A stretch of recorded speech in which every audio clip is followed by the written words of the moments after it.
Karibu kwenye sehemu ya kwanza ya simulizi yetu ambayo naamini utaipenda sana. Lakini kabla sijasema ni simulizi gani, nikukaribishe tu wewe ambaye ndio leo mara ya kwanza kukutana na YouTube channel yetu na bado hujasubscribe. Nikuombe tu subscribe alafu bonyeza alama ya kengele. Kikweli utanishukuru baadaye.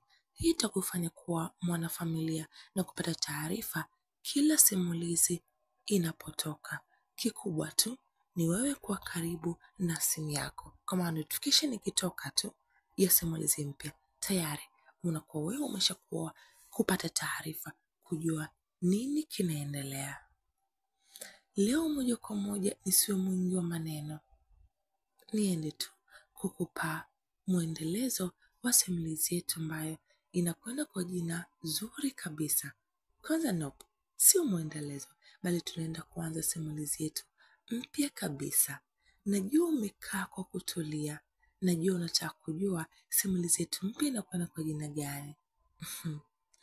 Jua tu kwamba utaipenda sana. Kwa maana hata mimi wakati naletewa simulizi kuambiwa kwamba nimepewa nafasi ya kuisimulia nilifurahi sana. Kwa maana hata mimi naweza nikasema kwamba ni moja kati ya simulizi zangu pendwa. Simaanishi nyingine sizipende, lakini wanasema tu kuna kile ambacho kinazidi vingine. Sio kwa ubaya, lakini naamini kwenye simulizi kuna kitu utajifunza. Alafu kuanzia hapa kuna maisha yatabadilika. Alafu kuna vitu utaanza kuvifanya tofauti. Hii ni kwa ajili ya wote, sio wanaume, sio wanawake, lakini hapa kwa pamoja tunaenda kujifunza. Kwa maana hii ndio sehemu pekee ambapo tunapata kujifunza kupitia simulizi. Maisha na mambo mengi sana. Tunajifunza kupitia kuona na kusikia pia yale ambayo ni matukio yanatokea kwa watu wengine. Basi sisi tunapata nafasi ya kujifunza. Kikubwa tu na angalizo. Majina ambayo yanatumika kwenye simulizi ni majina ya kufikirika. Sasa isije ikatokea ukasikia jina ambalo aidha ni la kwako au ni la rafiki yako, ukadhani hii simulizi inakuhusu wewe. Mbaya zaidi, labda itokee kuna baadhi ya matukio yanakuhusu au umewahi kuyashuhudia kwa mtu ambaye unamfahamu ukadhani inamhusu yeye. Sio kweli, ni majina tu ya kufikirika. Kwa maana lengo wote kwa pamoja tujifunze. Nisimalize maneno mengi. Mimi naitwa Karen Steve ambaye ndo msimulizi wako siku zote. Amenapatikana kwa simu namba 0621 316026. Simulizi yetu inakwenda kwa jina la Mchepuko wangu ulifanya nimchukie mume wangu. Karibu. Asubuhi nyingine niliamka nikiwa na uchovu mwingi sana. Nilitazama pembeni yangu, nilimwona mume wangu amelala. Nilimtazama kisha nikageuka upande mwingine, nikachukua simu yangu, niliwasha data na kuingia WhatsApp na kukuta voice note. Bila kupoteza muda, nilichukua earphone zangu na kusikiliza ujumbe uliotumwa. Alikuwa Dennis. Alikuwa anaimba sauti yake tu. Sauti yake ilitosha kunipagawisha mtoto. Nikajikuta nalegea kama tembele ambalo lilipikwa kwa muda mrefu. Dennis alikuwa kijana mrefu wa wastani, ngozi yake chocolate. Alinyoa kawaida tu, hakuwa mnene wala mwembamba, alikuwa wa wastani tu. Nilikutana naye kwenye duka la nguo nikiwa na mume wangu tukifanya shopping. Nilipomwona kwa mbali, moyo wangu ulishtuka ghafla. Nikajikuta namtazama na nilimtazama kwa muda kidogo. Ndio na yeye aligeuka tukakutanisha macho yetu. Aliniangalia kisha akatabasamu kwa mbali. Niliona mwanya wake uliokaa vizuri kwenye meno yake. Kisha akanikonyeza. Lo, mtoto wa mtu kidogo nidondoka kukosa nguvu. Maana sio kwa konyezo hilo. Nikajikuta nashikwa na aibu na kuangalia pembeni muda wote huo. Mume wangu alikuwa busy akichagua tu nguo. Bila kupoteza muda, nilipiga hesabu haraka haraka, nikageuka nikamwangalia mume wangu. Kisha nikamdanganya kwamba kuna mahali naenda mara moja. Kisha nikatoka na kumfuata Dennis. Samahani kaka, naweza kupata namba yako na maongezi na wewe? Nilikwambia baada ya kufika huko na mtazama naangalia kwa aibu. Yaani, alitabasamu tu kisha akaniomba simu na kuandika. Nilitabasamu nami nikamkonyeza kichokozi fulani hivi, kisha nikarudi alipo mume wangu. Na hapo ndipo uhusiano wetu ulipoanzia mimi na Dennis. Dida ni mke wangu, asubuhi yote umeshashika simu? Jamani Derek, nilikuwa napitia tu mtandaoni mara moja. Sawa, ila leo nataka kuwahi kazini. Naomba uniandalie maji ya kuoga. Sawa, chochote kwa ajili yako mume wangu. Nilinyanyuka nikawa nashuka kitandani, lakini Derek alinishika mkono. Cha asubuhi mke wangu, nichangamshe damu. Nilimtazama kwa hasira kisha nikamkubalia kishingo upande. Basi akaanza mambo yake. Sikutoa hata ushirikiano, akili yangu ilimwaza tu Dennis. Alipambana mwenyewe kisha akamaliza. Nilienda kuoga maji ya baridi nikiwa na hasira. Miaka yote hii ananitumia tu yani hamna hata cha mimba wala nini. Niliongea mwenyewe bafuni kisha nikatoka. Baada ya kumaliza nilienda chumbani nikaanza kuvaa nguo. Muda wote Derek alikuwa akinitazama tu. Niligeuka na kutabasamu kinafiki kisha nikaenda jikoni kumwandalia maji ya kuoga na chai. Naitwa Lilian Leonard. Ni mtoto wa 5 kwenye familia yetu. Elimu yangu ni kidato cha 4 tu. Niliolewa na Derek miaka 2 iliyopita. Sina kazi yoyote, ni mama wa nyumbani tu. Mume wangu anafanya biashara ya kuagiza magari nje ya nchi na kuja kuuza Tanzania. Alinioa kutokana na shinikizo la wazazi wangu kiumri. Amenipita miaka 5.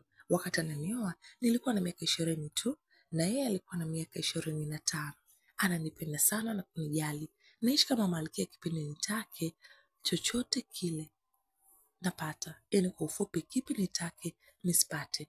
Uzuri wangu wa rangi nyeupe, umbo langu zuri ndio vinamfanya nipende kila siku. Ila miaka yote hiyo hatukuwahi kupata mtoto pia. Nimejikuta nikimpenda sana Dennis kuliko mume wangu. Maisha yangu yote yalikuwa ndani ya mume wangu. Hakuniruhusu nitoke nje bila ruhusa yake. Nilikuwa nakirika sana. Kila nilipotaka kwenda lazima nimtaarifu nisubiri aje nipeleke. Sikuwa na uhuru wowote. Nilianza vijikazi vya ndani. Asubuhi ile nikaenda jikoni kumwandalia Derek maji ya kuoga. Nilifanya ili kumfurahisha tu mume wangu.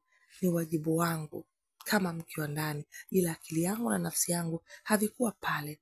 Maji ilikuwa tayari, nilimpelekea bafuni kisha akaoga. Wakati naenda jikoni, simu yangu ikaita kutazama namba ilikuwa inapigwa. Nilikuwa nimesave DDD. Nilitabasamu kisha nikapokea huko nikasogea na kusogeza vitu vya jikoni. Alikuwa Dennis.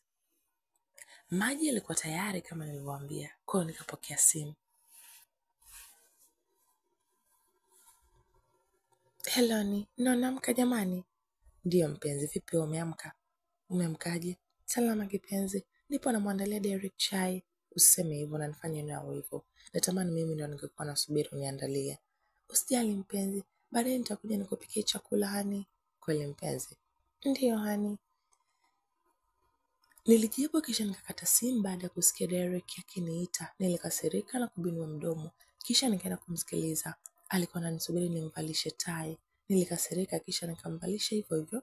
Akanibusu kwenye paji la uso na kuniambia tu, asante mke wangu, nakupenda. Niko kwa ajili yako darling. Nikamjibu kisha nikatoka kuelekea jikoni kumalizia kuandaa chai. Nikaeka mezani na kumuita Derek aje kunywa chai. Nami nikaungana naye. Baada ya hapo nilimsindikiza hadi mlangoni. Nikamwaga akanibusu shavuni kisha akapanda gari na kuondoka. Nilimsindikiza kwa macho tu. Nilirudi zangu ndani nikachukua simu na kuanza kuchati na Dennis. Tuliwekeana ahadi za kukutana siku hiyo. Nilimalizana naye kisha nikaanza kufanya kazi ndogo ndogo. Baada hapo nikaoga, nikajipodoa mtoto, nikapodoka, nikajitazama kwenye kioo mpaka nikajitamani mwenyewe. Kisha nikachukua pochi yangu, nikatoka nje, nikakutana na mlinzi. Nikamwaga tu. Nikachukua gari langu, nikasepa. Nilitumia nusu saa mpaka kufika kwa Dennis. Alikuwa kapanga selfie yenye chumba, sebule, korido, jiko na choo. Nje kulizungusha ukuta wa kawaida tu, ila hakukuwa na geti. Yani niliingiza gari kisha nikashuka na kufunga gari. Kisha nikaingia ndani, kulikuwa kuna utulivu hadi nilishangaa. Nikaanza kutembea taratibu kuelekea chumbani. Mara nilishikwa nyuma kiuno. Niligeuka kukutanisha macho na Dennis. Mtoto nilishiwa nguvu alivyotabasamu tu na kunibusu. Karibu mke wangu. Asante kipenzi. Yani unaamka hata hujaoga na hata hujafanya usafi. Nilikuwa nakusubiri tu wewe mke wangu. Aya bana, ngoja nikakupikia chai alafu tukaoge wote. Nilimwandalia kila kitu kisha nikampelekea maji bafuni tukaenda kuoga. Bafuni kulikuwa vurugu. mechi, sio kwa michezo hiyo. Tulimaliza tukaenda chumbani kufanya mambo yetu. Jamani, Dennis alikuwa hodari kitandani. Alinichosha balaa. Acha tu mume wangu hakunifikisha hata robo. Mtoto nilikuwa hoi kwa penzi lake jamani, mimi Dennis aliniweza. Tulimaliza kisha tukaenda kuoga tena na kwenda kunywa chai. Ilikuwa saa 7. Tulikaa tukapiga story muda mrefu huku michezo ya kimapenzi ikizidi. Nilikuja kushtuka muda umeenda, nikamwaga Dennis ila alikuwa hataki niondoke. Nikambembeleza tukaagana na mabusu mengi, nikaondoka zangu. Njia nzima nilikuwa namwaza tu Dennis na kujikuta natabasamu. Uko wapi mpaka saa hizi? Ni message nilisoma, alikuwa mume wangu. Nikabaki nimeshangaa na mapigo ya moyo yakaanza kunidunda. Sikujibu, nikazidisha spidi ya gari nikiwa na mawazo, tena kumwambia nini. Nusu saa baadaye niliwasili nyumbani na kupiga honi. Geti likafunguliwa, nikaingiza gari. Nikashuka nikiwa na wasiwasi, nikaelekea hadi sebuleni. Nilimkuta Derek kaka.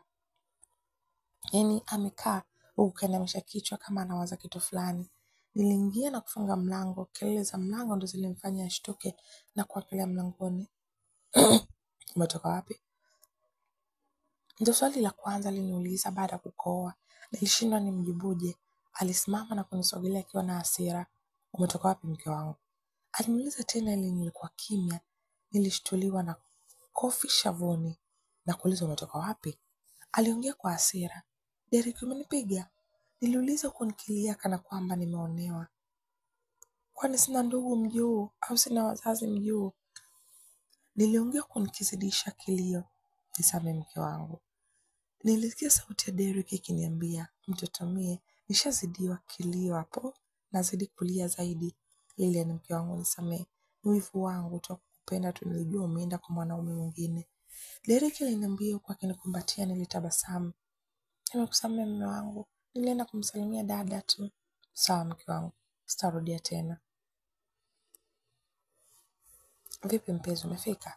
Ilikuwa message kutoka kwa Dennis, nilisoma kisha nikaifuta. Sikutaka kumjibu kwa muda ule. Niliamua tu kwenda jikoni kumwandalia Derek chakula. Mwanaume huyu ana wivu sana jamani. Mtu mwenyewe hata ana uwezo wa kunipa mimba. Niliongea mwenyewe nikiwa jikoni napika. Ila Dennis fundi jamani. Nilijikuta nacheka mwenyewe nikimkumbuka tu Dennis. Mbona nacheka mwenyewe? Hamna, hata nimekumbuka tu kitu nikajikuta nacheka mwenyewe. Nini hicho? Bwana, nini hicho? Niambie basi. Safari hii mikono yake ilikuwa kiunoni mwangu. Nakumbuka siku ile. Siku ipi? Siku ile tuliofunga ndoa. Jamani mke wangu, ndo nacheka mwenyewe. Ndiyo mume wangu. Tulipika wote jikoni ila akili yangu haikuwa pale, nilikuwa nikimwaza tu Dennis. Muda wote nilitamani niongee naye hata kidogo. Muda wote Derek alikuwa kaniganda mpaka nikapata hasira, yaani sikuwa hata natamani kumuona. Twende tukale. Sawa mke wangu. Leta nikusaidie. Tuliongozana mpaka sebuleni na kutenga chakula, tulianza kula. Mume wangu alikuwa akinilisha ila nilikuwa nahisi kinyaa hata kumtazama tu. Ila tulijikaza na kuendelea kula. Simu iliita, niliangalia ni DDD. Mume wangu naye aliangalia, alishindwa kuelewa. DDD ndo nani? Mume wangu na wewe ni dada. Ndo msevu DDD. Aya, mbona upokei sasa? Nitampokelea tu usijali, ngoja tumalize kula kwanza. Tulimaliza kula na kwenda chumbani kulala. Tulienda kuoga kwanza kisha kila mtu kila muda Dennis alikuwa anapiga simu. Hadi nikawa najisikia vibaya baada kutoka kuoga tulipanda kitandani. Ghafla simu inaita, kuangalia ni Dennis. Huyo mtu anapiga tangu muda. Simpokelee. Anasumbua, najua anataka hela. Pekee sasa umwambie. Nilipokea nikaanza kuongea. Dada, nitakutumia hela kesho. Sasa hivi usiku, si unaona niko na shemeji yako. Kesho akitoka tu nitaenda kukutumia kwa wakala. Nikakata simu na kuizima kabisa. Mume wangu alikuwa kimya tu akinitazama. Alinivuta kwake na mambo ya usiku yakafuata. Sikuwa na enjoy hata, niliona ananichosha tu. Sikuwa na hisia naye hata kidogo. Nilifanya ili kumridhisha, kwenda na matakwa yake. Basi ila nilijisikia kinyaa sana. Sijui kwa nini ila penzi la Dennis lilinichanganya sana. Tena sana na kumuona mume wangu ananichefua tu. Mume wangu alilala fofofo. Niliamka na kunyata hadi sebuleni.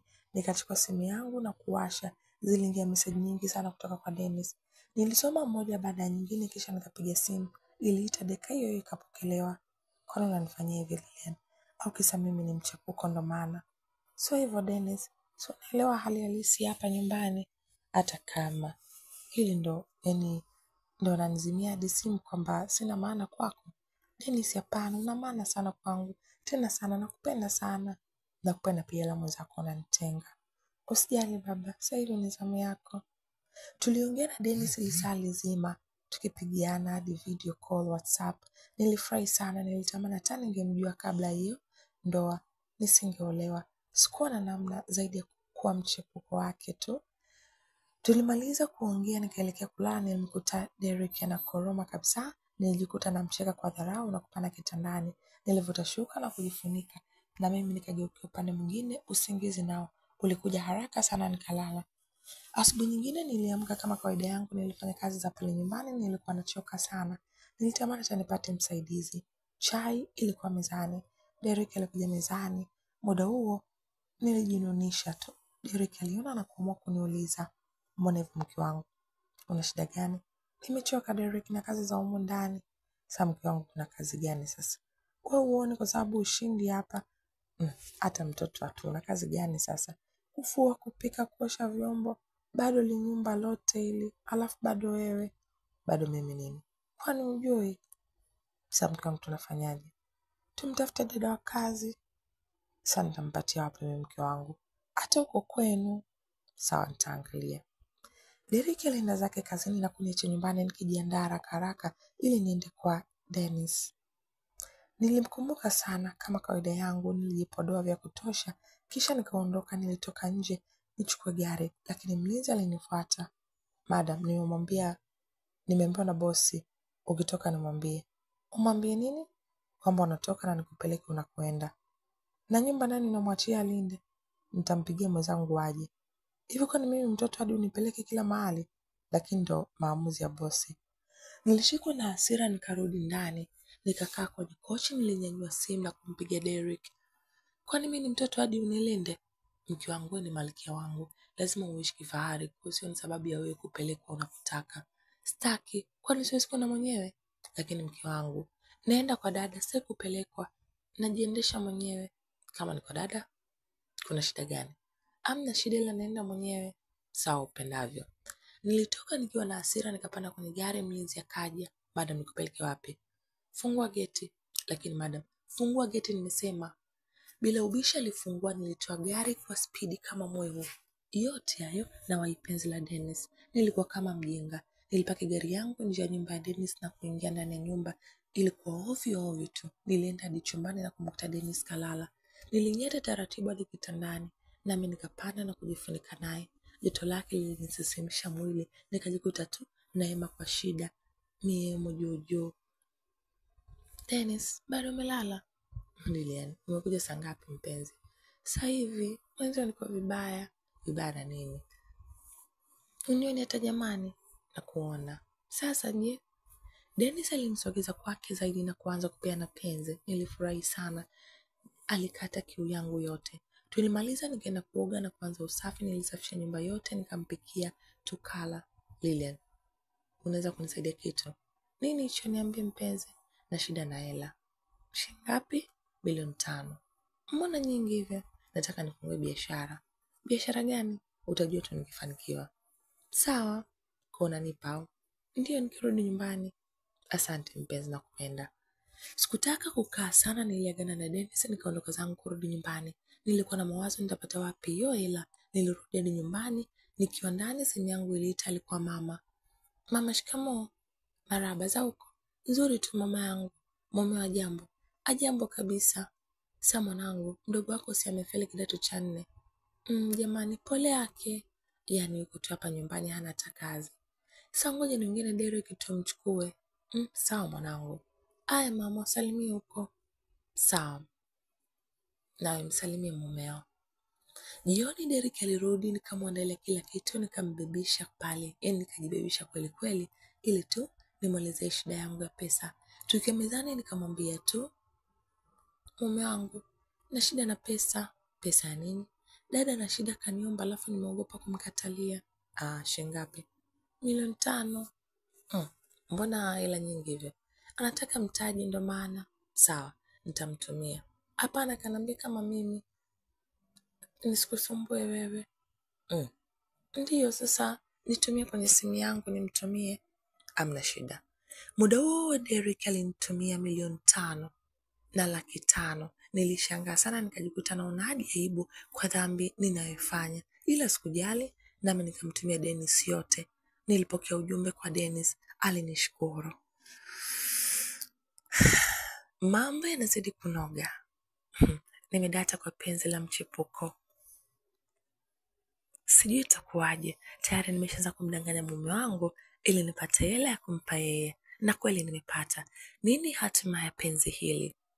Kwa kupata majibu ya maswali, tukutane kwenye sehemu inayofuata ya simulizi yetu, sehemu ya pili. Kumbuka tu usisahau kulike, kushare, kucomment na kusubscribe. Mimi naitwa Karen Steve.